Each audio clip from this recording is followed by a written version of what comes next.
हरे कृष्ण। भगवान श्री कृष्ण की प्रिया श्रीमती राधा रानी का आविर्भाव दिवस बस कुछ ही दिनों में आने वाला है।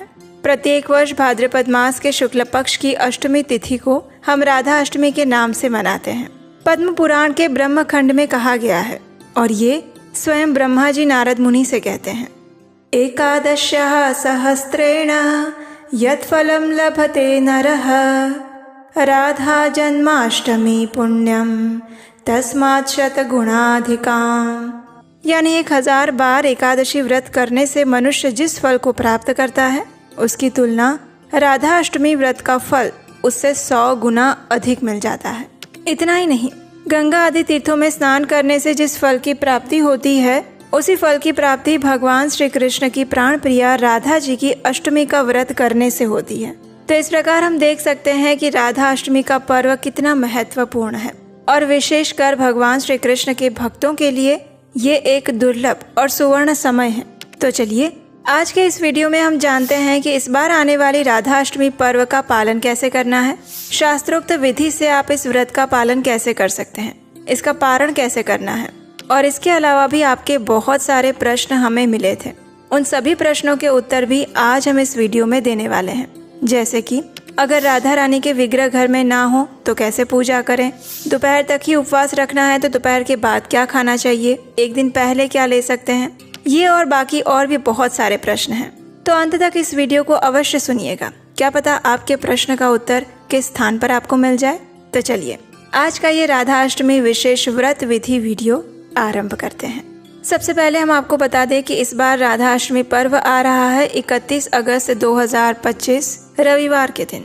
आप में से जो भी भक्त राधा अष्टमी का व्रत पालन करना चाहते हैं उन्हें एक दिन पहले यानी कि सप्तमी के दिन संध्या के बाद भारी अन्न युक्त भोजन लेने से बचना चाहिए। रात्रि में भगवान श्री कृष्ण और श्रीमती राधा रानी को याद करते हुए विश्राम करें।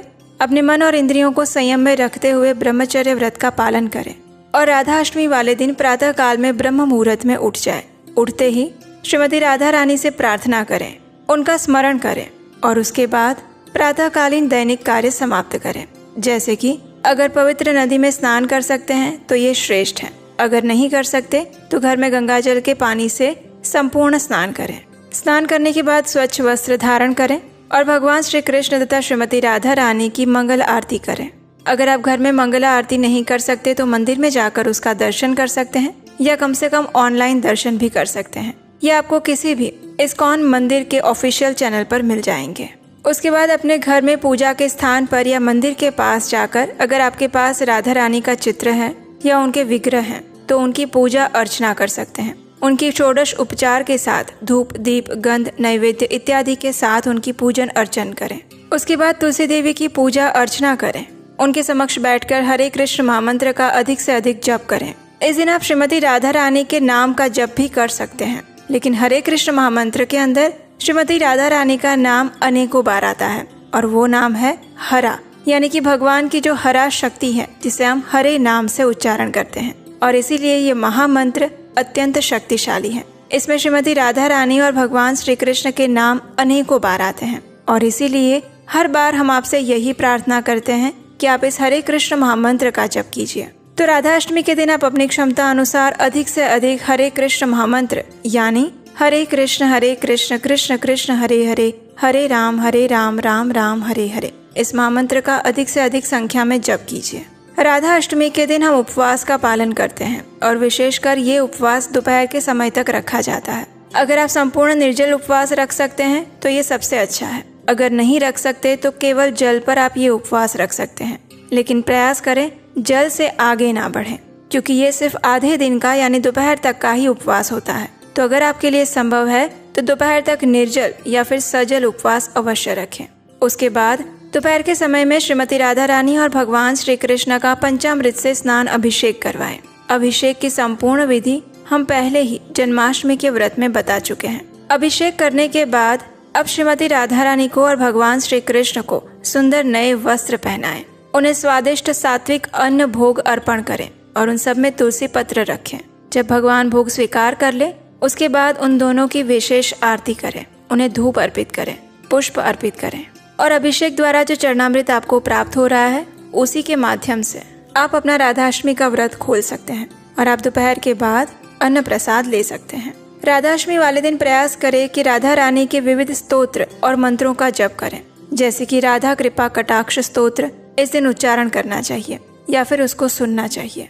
इस दिन हम श्रीमती राधा रानी की सुंदर लीलाओं का श्रवण करें, उनके दिव्य नाम रूप और गुण तथा लीलाओं के विषय में सुने, लेकिन प्रमाणभूत वक्ता से ही सुने, क्योंकि हम जिससे सुनते हैं उसी की चेतना हमारे मन मस्तिष्क में जाती है।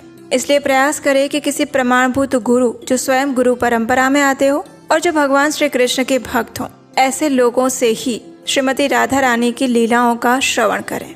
इस दिन आप श्रीमद् भागवतम का पाठ कर सकते हैं और इस प्रकार संपूर्ण दिन में श्रीमती राधा रानी के ऊपर अपनी चेतना को केंद्रित रख सकते हैं। चलिए अब आपके कुछ प्रश्नों के उत्तर लेते हैं। आप में से कई भक्तों ने हमें पूछा था कि ये राधा अष्टमी का व्रत सप्तमी से करना है या फिर अष्टमी से।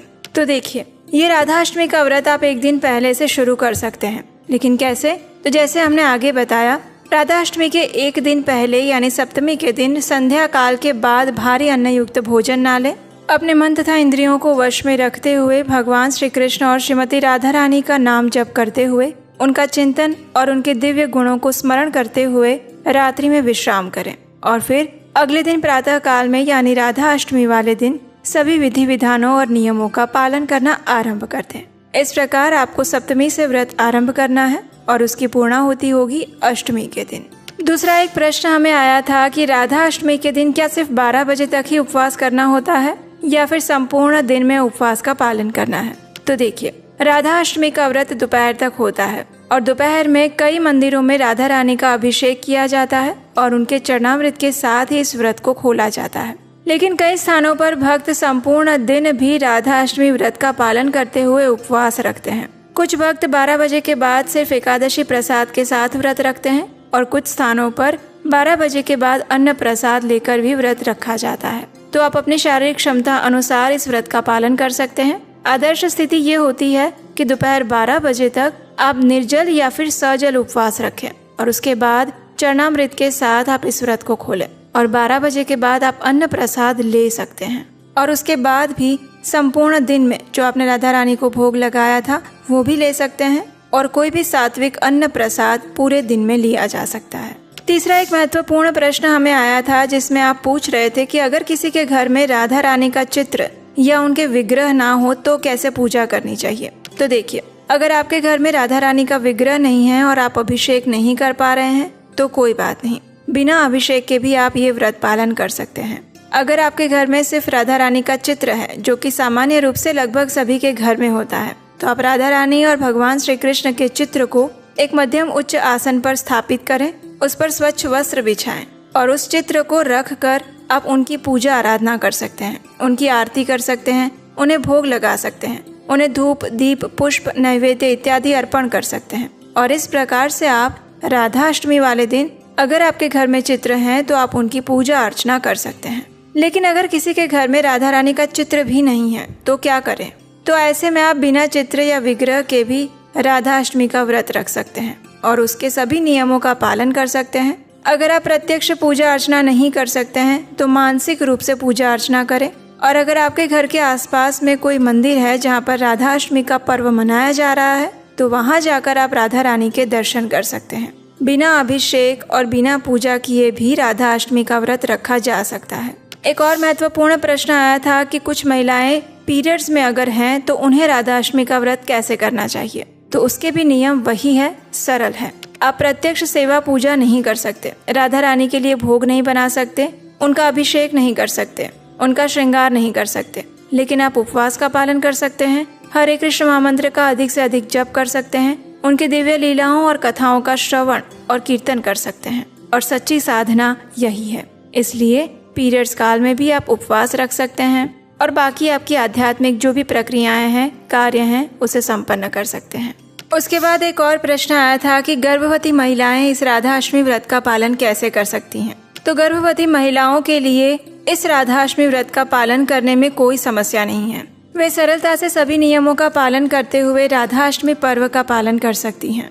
लेकिन उनके लिए ये राधा अष्टमी पर्व अत्यंत विशेष है क्योंकि इस समय वे श्रीमती राधा रानी से विशेष प्रार्थना करें, उनकी दिव्य लीलाओं और कथाओं का श्रवण करें, क्योंकि इस समय ये सारे कार्य सिर्फ वो अकेली नहीं कर रही, अपितु उनके गर्भ में रहने वाले शिशु भी इन सभी प्रक्रियाओं से गुजर रहे हैं। तो इसीलिए आपके गर्भस्थ शिशु पर इसका बहुत ही अच्छा और सकारात्मक प्रभाव पड़ रहा है। इसलिए प्रयास करें कि राधा अष्टमी वाले दिन अधिक से अधिक हरे कृष्ण महामंत्र का जप करें, राधा रानी की सुंदर कथाओं और लीलाओं का श्रवण करें, उनसे विशेष प्रार्थना करें और अगर अभिषेक कर सकते हैं तो ये तो सबसे अच्छा है। इस दिन आप राधा रानी का और भगवान श्री कृष्ण का एक साथ अभिषेक भी कर सकते हैं। अगर आप उपवास का पालन नहीं कर सकते हैं तो आप प्रातः काल में कुछ भी एकादशी प्रसाद ले सकते हैं, दूध, जल इत्यादि भी ले सकते हैं और 12 बजे के बाद आप अन्न प्रसाद के साथ अपना व्रत खोल सकते हैं। इस प्रकार से प्रयास करके आप अवश्य ही राधा अष्टमी व्रत का पालन जरूर करें। उसके बाद एक प्रश्न आया था कि अगर हमारे पास चरणामृत नहीं है तो फिर व्रत कैसे खोल सकते हैं। तो इसके लिए आप 2 कार्य कर सकते हैं। पहला तो ये कि जब आप प्रातः काल में श्रीमती राधा रानी और भगवान श्री कृष्ण की सेवा पूजा करते हैं तो उस समय आप उन्हें जल अर्पित कर सकते हैं और उसी जल के साथ आप अपना राधाष्टमी व्रत खोल सकते हैं अगर आपके पास चरणामृत नहीं है तो। दूसरा कार्य आप ये भी कर सकते हैं कि आपने जो राधा रानी को भोग लगाया था उस भोग को प्रसाद रूप में स्वीकार करके भी आप अपना व्रत खोल सकते हैं। प्रयास करें कि अगर आप प्रातः काल में श्रीमती राधा रानी को कोई भी जल, दूध, फलों का रस या फिर ऐसी कोई भी चीज अर्पण कर सकते हैं तो ये सबसे अच्छा होगा और उसी के साथ आप अपने राधाष्टमी व्रत को खोल सकते हैं। अगर आपके घर के आसपास कोई भी इस्कॉन मंदिर है या फिर कोई भी ऐसा मंदिर है जहाँ पर राधाष्टमी का पर्व मनाया जा रहा है, अभिषेक किया जा रहा है, तो आप उस स्थान पर जाकर भी चरणामृत ले सकते हैं।